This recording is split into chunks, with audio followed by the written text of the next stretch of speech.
Welcome back to Kin Pins for another video. And in today's video, we're testing out a pin for the children, as they'd say in WandaVision. I hope y'all have watched that by now. But before we get too far into today's pin, cup of the day is another coffee mug. I have a very extensive coffee mug collection. I don't know if I've said that out loud enough.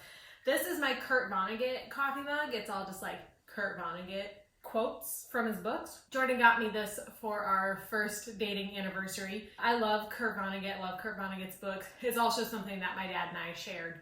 So this is a very special mug to me. Holding my water, keeping me hydrated, and keeping me smiling, you know? So, today's pin. It is March, welcome.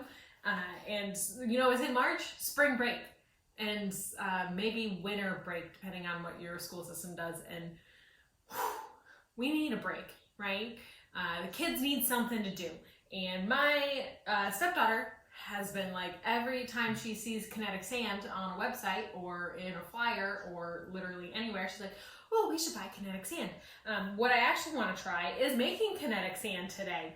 And if you don't know what that is, it's the sand that holds its shape when you form it into a shape. So I found this pin on Pinterest, and it is making your own with fine sand. I have this lovely black sand that I've had for years, so I'm using that because it's been in my garage, and cornstarch and some oil. We're gonna see how this goes. So what I've got here is 1.5 cups of cornstarch, 2.5 cups of sand, and it says mix those together. So let's do that. I think this is gonna be the fun part, and the mixing in the oil is gonna be the messy part. So yeah, Jordan and I have 2 kids. They are my stepkids. My stepdaughter is 6. My stepson is 3. And they are a delight.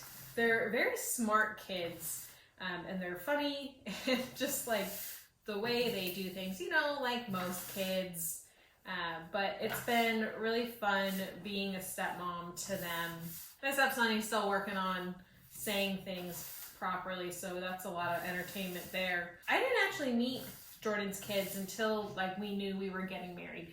We took that really seriously. They were still pretty young, so it was important that, you know, he's not just introducing them to every girl he's taking out on dates. Although, clearly I was not just some girl he's taking out on dates, you know? So we talked about it a lot before I actually met them, and we were pretty sure that my stepdaughter was gonna be, you know, a little weary because she was older, and we thought, you know, my stepson would be like, oh, cool, new person, whatever.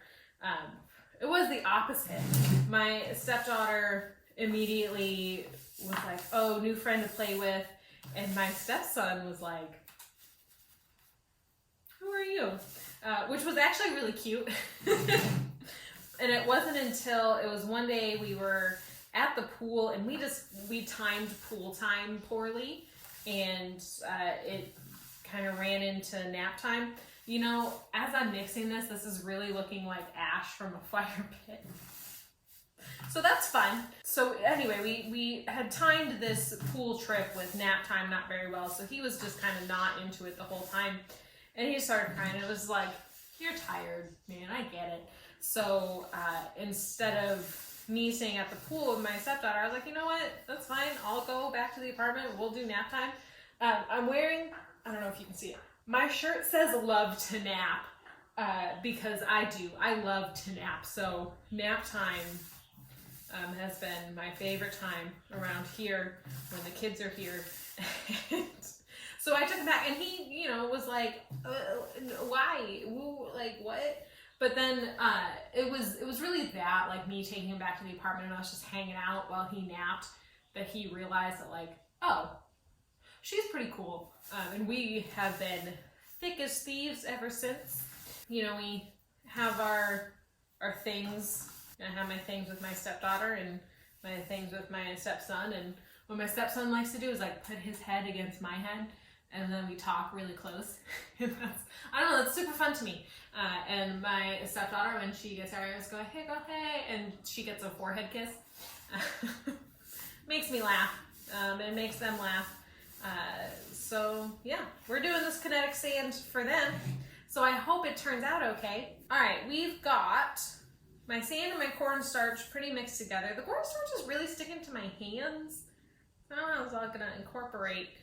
So now it says to add the oil. It says half a cup. I'm using vegetable oil. They did not specify in the pin what kind of oil, but I'm just assuming like olive oil is more expensive than vegetable oil, so I don't want to be using olive oil on this when I can use the less expensive vegetable oil, right? So that was my thinking there.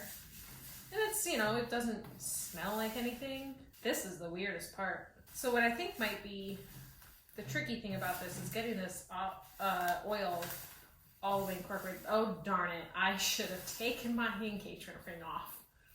That's all right. I bought a ring cleaning machine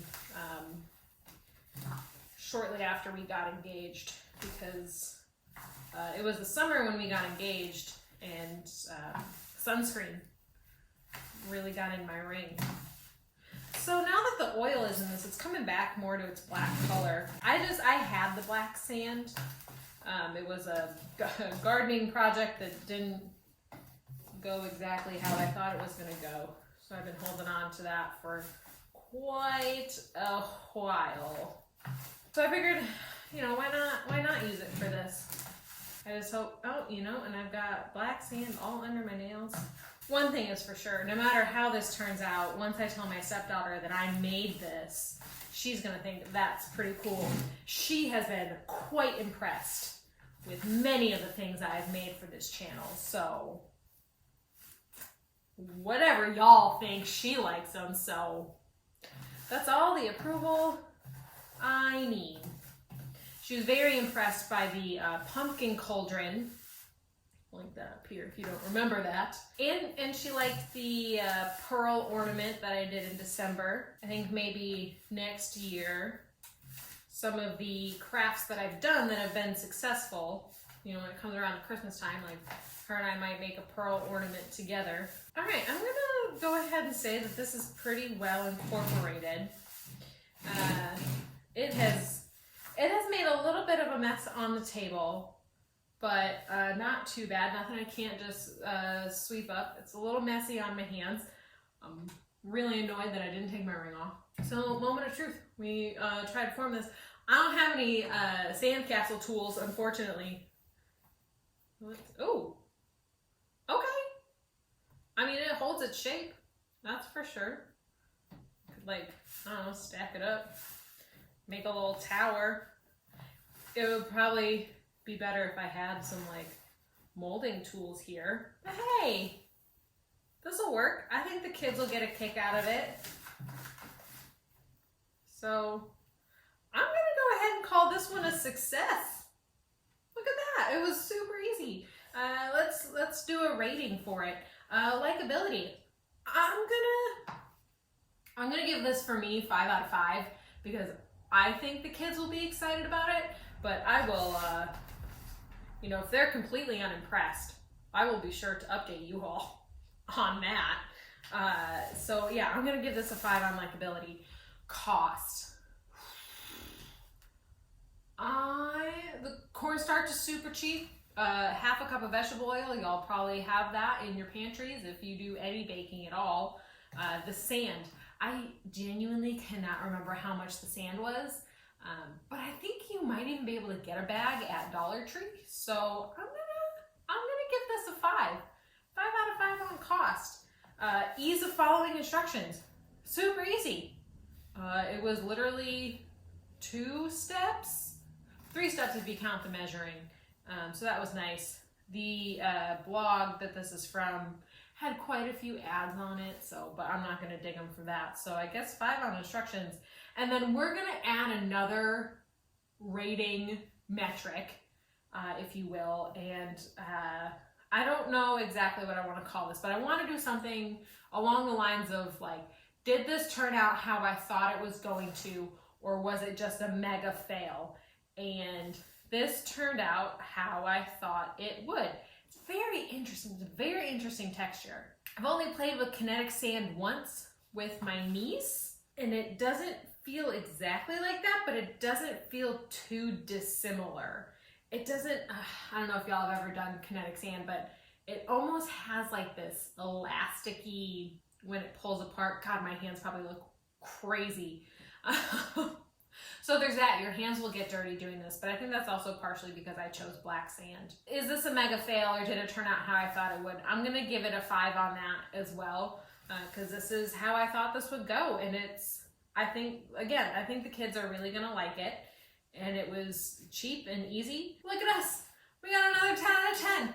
2021 might be another weird year, but we're doing pretty well. Another 10 out of 10 craft here. So yeah, that's this video. I hope, if y'all have kids, go make this. You can even make this with your kids. I would employ their tiny hands to mix for sure, and they would enjoy that, and you can't really screw it up, so you can do it with your kids, and then your kids can play with it after. Like, what more could you want? Be like, hey, here's the stuff, go make this kinetic sand, and then play with it. Like, you have at least 30 minutes to yourself if they're doing that. Unless you want to play with them, play with the kinetic sand with them, which I wouldn't blame you, because this is kind of fun. I feel like I'm back on the beach. One day, we'll be able to go to the beaches again. That's today's video. I hope you liked it. If you want to see more stuff that you can do with your kids, comment below. That's the only way I'm going to know if you want to do this or not. Like this video if you liked this video. Like this video if you didn't like this video. And subscribe. Thank you so much for watching, and I'll see you next Thursday. I'd wave, but it would make a big sandy mess, so bye!